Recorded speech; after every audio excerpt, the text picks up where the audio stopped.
Hi and welcome to my back porch. So I just got back from a trip visiting family, and while I was away I picked up a Lazy Susan, a wooden Lazy Susan from the thrift store, and I wanted to try two things today, and that was just using it to move the canvas around so that I could spread the background paint on easily, which worked really quite well. And then the second thing was I wanted to try a dirty cup pour in the tree ring style. Let's see, I have all leftover colors here. So I have like a dark orange, a lime green, robin's egg blue. There's some white, yellow, a teal, a dark teal green, more white, and then a beautiful navy blue. So I used the Lazy Susan here just to give a little bit of a spin to the design as the dirty cup was poured on.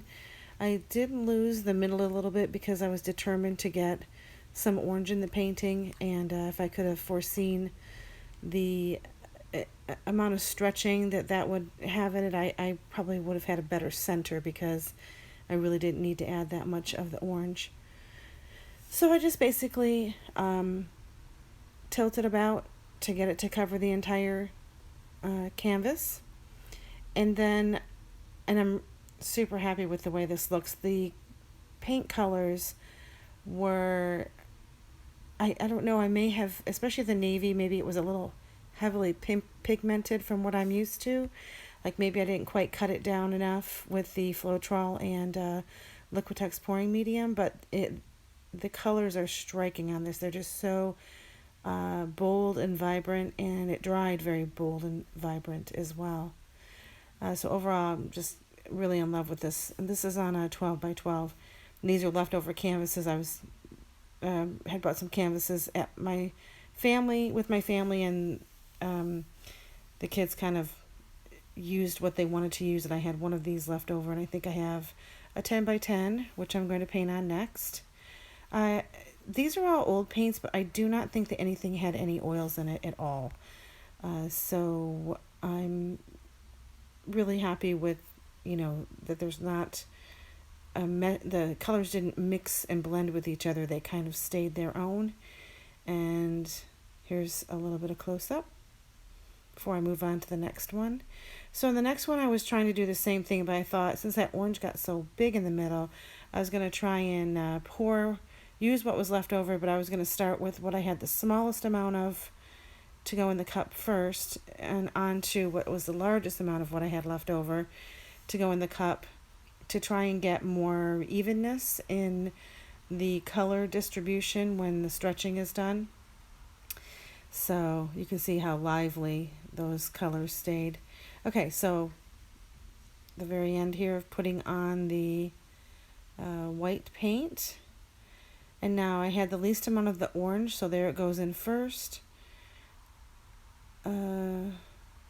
Looks like turquoise, the navy, and then the most was of that robin's egg blue.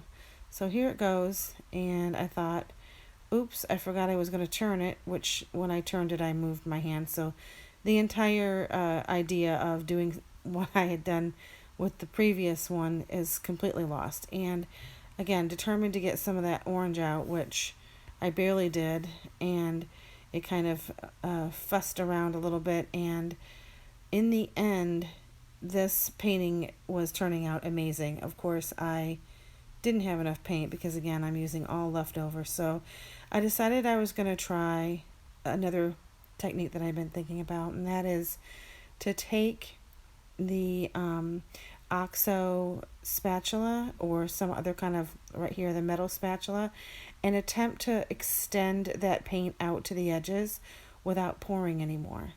So I do have little bits that I'm scraping off.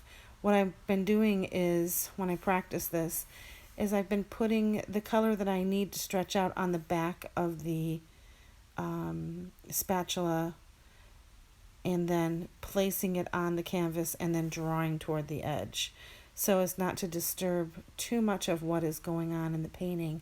And I'm also not trying to do a swipe where I'm creating a bunch of cells and such. I'm just trying to lay a similar color to what the end of my paint, the edge of my painting has gotten to, so that I can kind of extend the life of the painting without tipping anymore.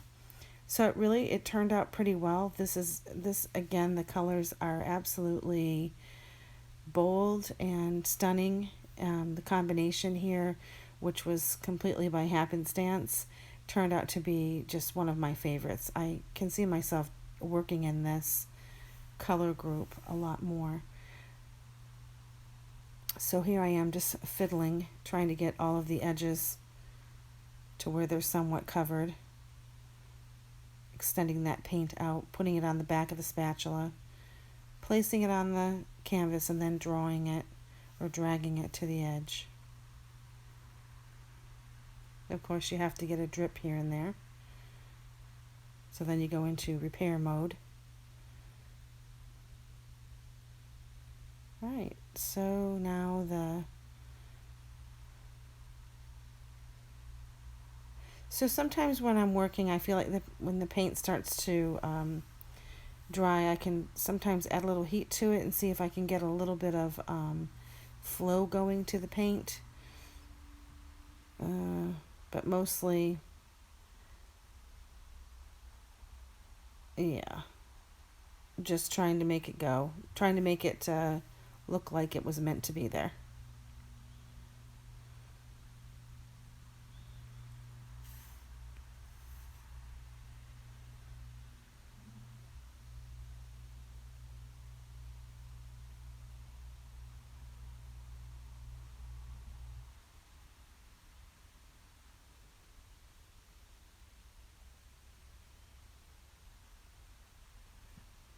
And there it is, finished.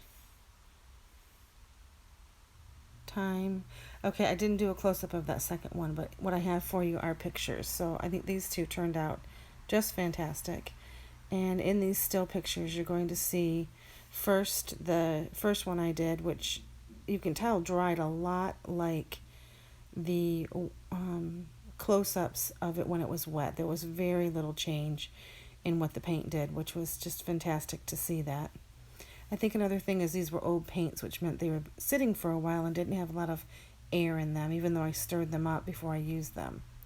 This is that fiddly part in the middle of the second one that got kind of crazy as I was turning it and trying to get that orange to come out. But in the end, it just turned out fantastic. So hit the like, subscribe, and leave a comment if you'd like to. Thank you.